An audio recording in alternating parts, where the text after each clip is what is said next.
Good morning.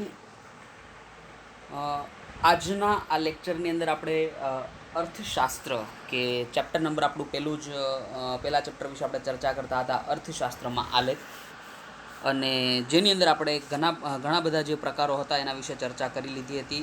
ફરીવાર એકવાર revision કરી લઈએ કે જેમાં સૌથી પહેલાં આપણે જોયું હતું આકૃતિ અને આલેખનો અર્થ. તો જેની અંદર આપણે આકૃતિ અને આલેખનો તફાવત સ્પષ્ટ કરેલો હતો. એના પછી જો થોડા આગળ વધીએ તો સતત અને અસતત આવૃત્તિના ઉદાહરણો તેમજ અર્થશાસ્ત્રમાં આકૃતિઓ તથા આલેખોનું મહત્ત્વ, અને એના પછી જો જોઈએ તો આકૃતિ અને આલેખ દોરતી વખતે ધ્યાનમાં રાખવાની કેટલીક બાબતો, એના પણ 6 પોઈન્ટ જોયા હતા. આકૃતિના પ્રકારો, એમાં મેં તમને ખાસ કીધું હતું કે નંબરથી પણ યાદ રાખજો કે આકૃતિના કેટલા પ્રકારો, આવો પ્રશ્ન પૂછાય તો આકૃતિના 6 પ્રકારો. પરંતુ આપણા સિલેબસમાં છેલ્લી લાઈન મહત્ત્વની, આપણા સિલેબસમાં 3 પ્રકારો આપેલા છે આકૃતિના, જેમાં રેખા આકૃતિ, સ્તંભ આકૃતિ અને વૃતાંશ આકૃતિ.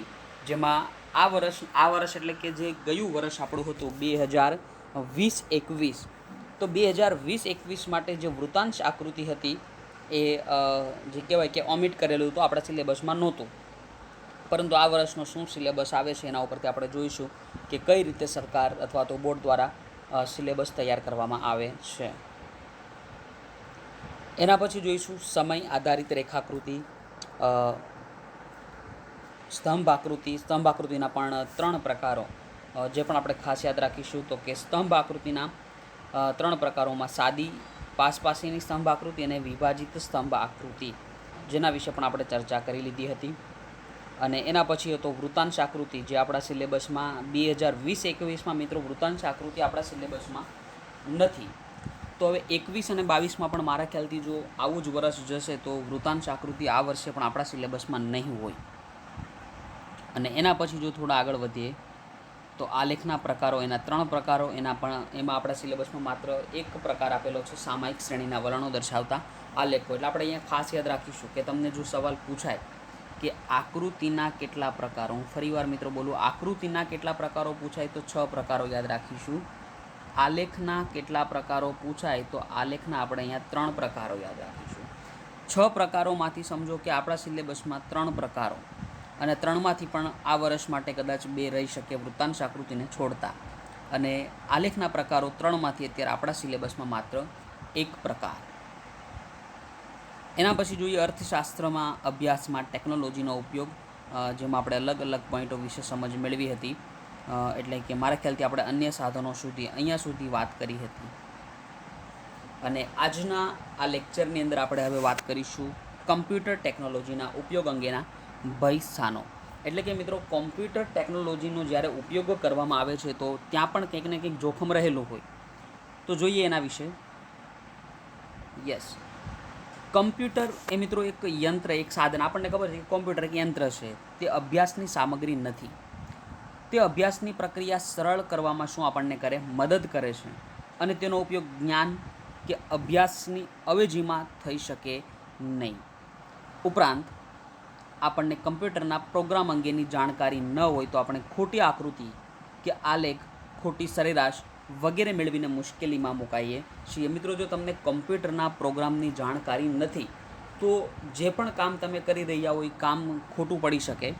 અને ઘણી વખત કમ્પ્યુટરમાં મટીરિયલ ખોટી જગ્યાએ સેવ કરી હોય તો તેમાંથી ડિલીટ થઈ શકે. એટલે આપણને ખબર ના હોય કે આપણે કઈ જગ્યાએ ફાઇલને મૂકેલી છે, અને ત્યાંથી ઘણીવાર કામની ફાઇલ પણ ડિલીટ થઈ જાય. સૌથી પહેલાં જોઈએ ઇન્ટરનેટ ટેકનોલોજી. ઓકે, ઇન્ટરનેટ તમને મિત્રો ખબર જ છે આજના સમયમાં ઇન્ટરનેટ, તો કે ઇન્ટરનેટ એક ડિજિટલ ટેકનોલોજીનું એક સ્વરૂપ છે. આપણે સૌ ઇન્ટરનેટનો ઉપયોગ અવારનવાર કરીએ છીએ. અને નીચેનું જે ટેબલ આપેલું છે, ચાર્ટ આપેલો, એના દ્વારા અર્થશાસ્ત્રના અભ્યાસમાં ઇન્ટરનેટ ટેકનોલોજીનો ઉપયોગ આપણે સમજીશું. ઓકે, સૌથી પહેલાં જોઈએ, તમે જોઈ શકો કે હેતુ. તો અલગ અલગ અહીંયા હેતુ આપેલા, ટોટલ અહીંયા 6 હેતુ તમે જોઈ શકો કે આ 6 હેતુમાં ઇન્ટરનેટ કઈ રીતે આપણને મદદરૂપ થાય. સૌથી પહેલાં લખ્યું અહીંયા ટ્યુટોરિયલ. મિત્રો, ટ્યુટોરિયલ એટલે શું કે ઘણીવાર સમજો કે તમારે કંઈક વાંચન કરવું હોય, જો અહીંયા લખેલું છે કે કેટલીક વેબસાઇટ તો કેટલીક વેબસાઇટ પર આપણા વિષયના પાવર પોઈન્ટ પ્રેઝન્ટેશન, વાંચવા લાયક સામગ્રી વગેરે ઓપન એક્સેસ લિંકમાં મૂકવામાં આવે. ઓપન એક્સેસ લિંક એટલે કે ગૂગલ ઉપર મૂકવામાં આવે અને જે પણ મટીરિયલ ત્યાં મૂકેલું હોય આવા મટીરિયલને તમે શું કરી શકો, વાંચન એનું કરી શકો છો. એના પછી શિક્ષણ કે જાણકારી.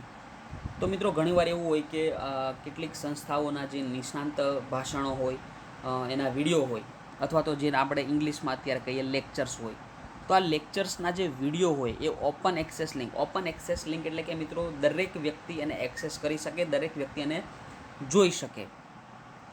ઘણી વખત આવી વેબસાઇટ દ્વારા આપણને વર્ગખંડ જેવું ભણવાનું, શીખવવાનું કમ્પ્યુટર પર મળે છે. અત્યારે તમે જે આ લેક્ચરને જોઈ રહ્યા છો મોબાઈલની અંદર, તો અત્યારે તમને જે કહેવાય કે વર્ગખંડ કરતાં પણ સારી રીતે અહીંયા લેક્ચરોમાં સમજાવવામાં આવે.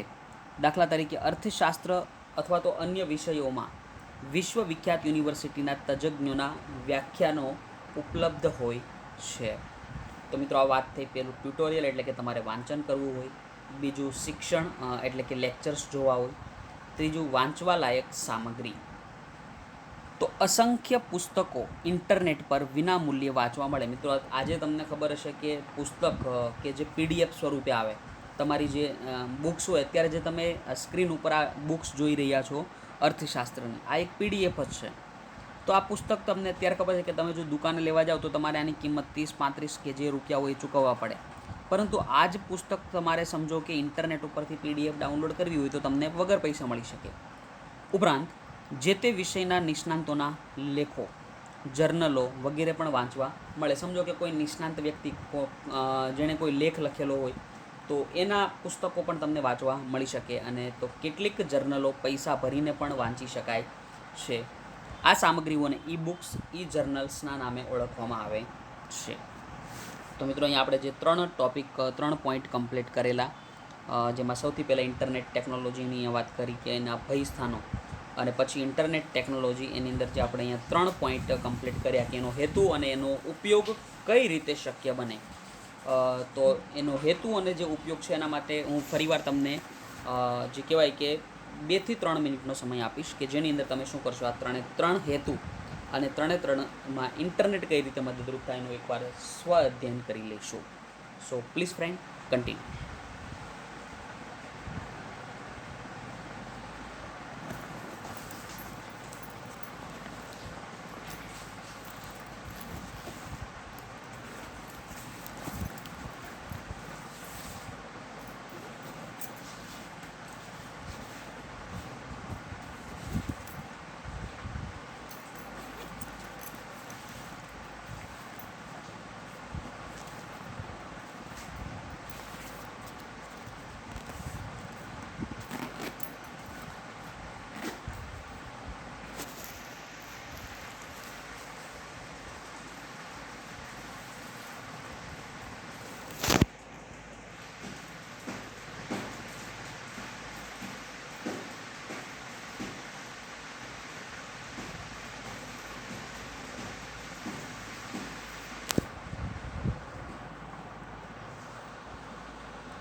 ઓકે મિત્રો, એના પછી જે આગળ ચોથો, પાંચમો અને છઠ્ઠો હેતુ એના વિશે પણ વાત કરીએ.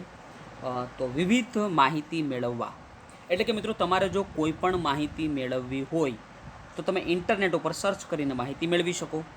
જેમ કે અર્થશાસ્ત્રમાં ડિગ્રી આપતી કોલેજો અથવા યુનિવર્સિટીની તમારે માહિતી મેળવી હોય તો તમે ઇન્ટરનેટ ઉપર સર્ચ કરો એટલે તમને આ બધી માહિતી મળી જાય. તે ઉપરાંત કોઈપણ વિષયને લગતી જાણકારી સર્ચ કરીને તમે મેળવી શકો છો. અન્ય માહિતી મેળવવા, સમજો કે મિત્રો તમારે કોઈ રેફરન્સ બુક જોતી છે. અહીંયા લખેલું છે કે સર્ચ કરીને તમે રેફરન્સ બુક વ્યાખ્યાઓ અથવા તો જે તેમના કોટ કહેવાય અથવા તો જેને ટાંચણ કહેવાય વગેરે પણ તમે ક્યાં મેળવી શકો? ઇન્ટરનેટ ઉપર સર્ચ કરીને મેળવી શકો. અને છેલ્લે આપણે જોઈશું આંકડાકીય માહિતી. મિત્રો, આ પોઈન્ટ એક મહત્ત્વનો, આંકડાકીય માહિતી. ઓકે, અર્થશાસ્ત્રમાં અનેક પ્રકારની ગૌણ માહિતીનો ઉપયોગ કરવામાં આવે છે. જેમ કે રાજ્યના બજેટની માહિતી. હવે તમને ખબર હોય કે રાજ્ય એટલે કે સરકાર એવું પણ થઈ શકે. અથવા તો સમજો કે અલગ અલગ જે પણ રાજ્ય દ્વારા શું આપવામાં આવે, તમને ખબર છે કે દરેક રાજ્ય દ્વારા બજેટ રજૂ કરવામાં આવતું હોય છે. તો આ બજેટની માહિતી તમારે મેળવી હોય તો ક્યાંથી તમે મેળવી શકો? તો કે વેબસાઇટ ઉપરથી સર્ચ કરીને તમે મેળવી શકો. બેન્કિંગ અંગેની માહિતી, ખેત ઉત્પાદન અંગેની માહિતી, આયાત અને નિકાસનું કદ એટલે કે કેટલા રૂપિયાની આયાત કરી, કેટલા રૂપિયાની નિકાસ કરી, ગરીબીનું પ્રમાણ, રોજગારીનું પ્રમાણ, ઔદ્યોગિક ઉત્પાદન અંગેની માહિતી. આ દરેક માહિતી તમે વેબસાઇટ ઉપરથી મેળવી શકો. પરંતુ મિત્રો, આજે ખબર છે કે આવી માહિતી ઘણી બધી વેબસાઇટ દ્વારા શું કરવામાં આવતી હોય છે? ઓનલાઈન ગૂગલ ઉપર મૂકવામાં આવતી હોય. પરંતુ આ માહિતી વિશ્વસનીય અને અધિકૃત સ્ત્રોતમાંથી તમે લીધેલી હોવી જોઈએ. તો તમને પ્રશ્ન થાય કે સર કઈ રીતે?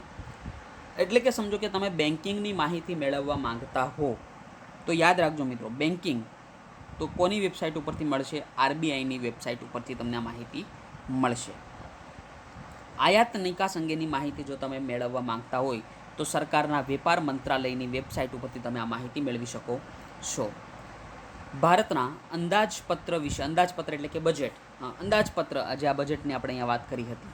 તો અંદાજપત્ર વિશેની જ્યારે તમે માહિતી મેળવવા માંગતા હોય તો ત્યારે તમારે શું કરવું પડે? નાણાં મંત્રાલયની વેબસાઇટ ઉપરથી આ માહિતી મેળવી શકો છો. અને બીજી અહીંયા અમુક સંસ્થાઓના નામ આપેલા, જેમ કે CSO, NSSO, WHO, UNO, CMIEILO અને IMF, વિશ્વ બેંક, આ વગેરેની વેબસાઇટોનો પણ તમે ઉપયોગ કરી શકો. એટલે કે મિત્રો, જે પણ અહીંયા સંસ્થાઓના નામ લખેલા સંસ્થાઓ તમને વિશ્વસનીય માહિતી તમને આપી શકે. તો મિત્રો, અહીંયા આપણે ફરીવાર બીજા 3 અલગ અલગ બીજા પોઈન્ટ, હેતુઓ કમ્પ્લીટ કરેલા. ફરીવાર તમારા માટે 2 થી 3 મિનિટનો સમય કે જેની અંદર તમે આ 3 હેતુઓ વિશે એકવાર સ્વાધ્યાયન કરી લેશો. મિત્રો, અહીંયા 2 મિનિટનો લેક્ચરની વચ્ચે તમને ટાઈમ આપવામાં આવે, એનો મતલબ એવો થાય કે તમારે લેક્ચરને થોડો આગળ ખેંચી અને પાછો કન્ટિન્યુ નથી કરવાનો. આ 2 મિનિટની અંદર તમે સ્ક્રીન ઉપર જે પોઈન્ટ આપણે ચલાવ્યો જોઈ રહ્યા, આનું એકવાર અહીંયા ને અહીંયા જ એકવાર વાંચન કરી લો 2 મિનિટની અંદર, જેથી શું થાય કે અત્યારે જે પોઈન્ટ આપણે સમજાય તમને અત્યારે જ યાદ રહી જાય. So please friend, continue.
Okay મિત્રો, અને હવે આપણે થોડા આગળ વધીશું કે જેમાં તમે જોઈ શકો ઇન્ટરનેટ વાપરવા સામેના ભયસ્થાનો. મિત્રો બંને અલગ અલગ ટૉપિક છે, ફરીવાર હું તમને ઉપર લઈ જઈશ. યસ, અહીંયા જો કોમ્પ્યુટર ટેકનોલોજીના ઉપયોગ અંગેના ભયસ્થાનો આપેલા, જ્યારે અહીંયા ઇન્ટરનેટ વાપરવા સામેના ભયસ્થાનો.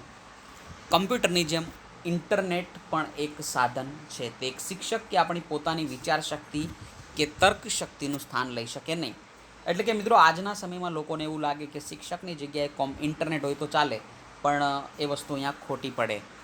ઇન્ટરનેટ પર અનેક પ્રકારની ખોટી, અપ્રસ્તુત, ભ્રામક કે નકલ કરેલી માહિતી ઉપલબ્ધ હોય છે. એટલે કે મિત્રો, તમે ઇન્ટરનેટ ઉપર આવી માહિતી જોઈ શકો કે જે ખોટી હોય, અપ્રસ્તુત હોય, તો અહીંયા ખોટી માહિતી લેવાનો કોઈ મતલબ રહેતો નથી. અને વાંચકે તથા વિદ્યાર્થીઓએ આવી માહિતીઓથી શું રહેવું જોઈએ?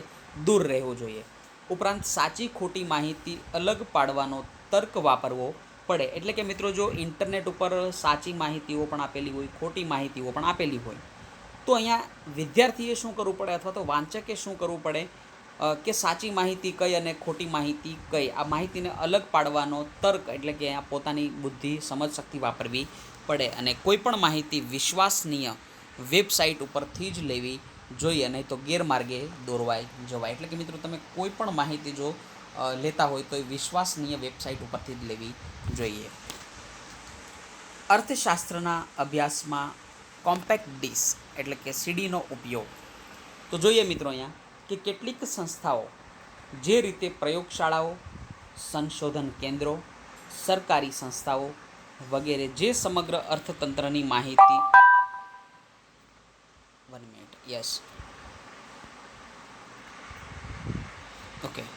કેટલીક સંસ્થાઓ જે રીતે પ્રયોગશાળાની વાત હોય, સંશોધન કેન્દ્રો, સરકારી સંસ્થાઓ વગેરે જે સમગ્ર અર્થતંત્રની માહિતી મેળવીને આંકડાકીય વિગતોનો અહેવાલ તૈયાર કરે છે, તેવી સંસ્થાઓ અધિકૃત આંકડાઓની સીડી બજારમાં વેચવા માટે મૂકે. એટલે કે મિત્રો, જે પણ આ સંસ્થાઓ અલગ અલગ આંકડાકીય માહિતીઓ મેળવશે અને આ માહિતીને એક સીડીની અંદર શું કરશે? સ્ટોર કરશે, અને આ સીડીને શું કરશે? બજારમાં વેચશે.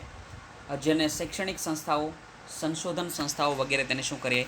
ખરીદી કરે અને તેનો ઉપયોગ અભ્યાસ તેમજ સંશોધન માટે કરે.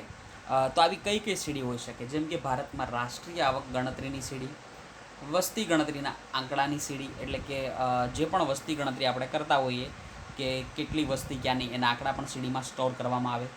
ઉદ્યોગોનો સર્વે અને NSSO ની સીડી વગેરે ઉપલબ્ધ છે. અર્થતંત્રની ઘણી બધી માહિતી માટેની સીડી જે તે મંત્રાલયોના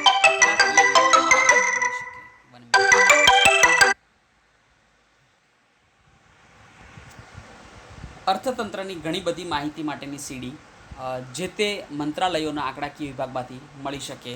વળી કેટલીક સંસ્થાઓ જેવી કે CMIE, centre for monitoring Indian economy વગેરે પણ આંકડાકીય માહિતીને શું કરે? સીડી વેચે અને તથા સમગ્ર અર્થતંત્રના મહત્ત્વના આંકડાઓના સોફ્ટવેર બનાવે, જે ખૂબ જ ખર્ચાળ છે અને તેને સંશોધન સંસ્થાઓ કે કંપનીઓ દ્વારા શું કરવામાં આવે? ને ખરીદવામાં આવે. અને છેલ્લે આપણે જોઈ લઈએ કે કમ્પેક્ટ ડિસ્ક વાપરવાની મુશ્કેલીઓ. તો મિત્રો, અર્થતંત્રની માહિતી આપતી સીડીમાં અનેક પ્રકારના આંકડાઓ આપેલા હોય છે. તેમાંથી આપણને જરૂરી આંકડાઓ શોધવાનું કાર્ય ખૂબ જ કેવું હોય તો કે મુશ્કેલ હોય. ઉપરાંત ઘણા પ્રકારના સોફ્ટવેરનો ઉપયોગ કરવા માટેની પણ જાણકારી જરૂરી બને છે. તો મિત્રો, અહીંયા સીડીની વાત કરી અને કોમ્પેક્ટ ડિસ્ક કે જે આપણે બહુ સમય પહેલાં વાપરતા હતા, અને એના પછી તમે જોઈ શકો કે અમુક MCQ અને પ્રશ્નોના જવાબ અહીંયા આપેલા કે નીચેના પ્રશ્નોના એક વાક્યમાં જવાબ આપો, ટૂંકમાં જવાબ અને મુદ્દાસર તેમજ છેલ્લે વિસ્તારપૂર્વક જવાબ આપો. તો જે તમે બધા ચોપડીમાંથી જ પ્રશ્નો પૂછવામાં આવે, તમારી પાસે જો નવનીત હોય તો એમાંથી પણ તમે વાંચન માટેનો ઉપયોગ કરી શકો. તો મિત્રો, અહીંયા આપણે જે પહેલું ચેપ્ટર હતું એ કમ્પ્લીટ કરેલું, અને આવતા લેક્ચરની અંદર આપણે અત્યારે બીજું ચેપ્ટર અત્યારે શરૂ નથી કરતા, પરંતુ આવતા લેક્ચરથી આપણે આગળનું બીજું ચેપ્ટરની શરૂઆત કરીશું. તો આજના લેક્ચરને મિત્રો આપણે અહીંયા સુધી રાખીએ. સો thanks to all of you friend. Take care and bye bye.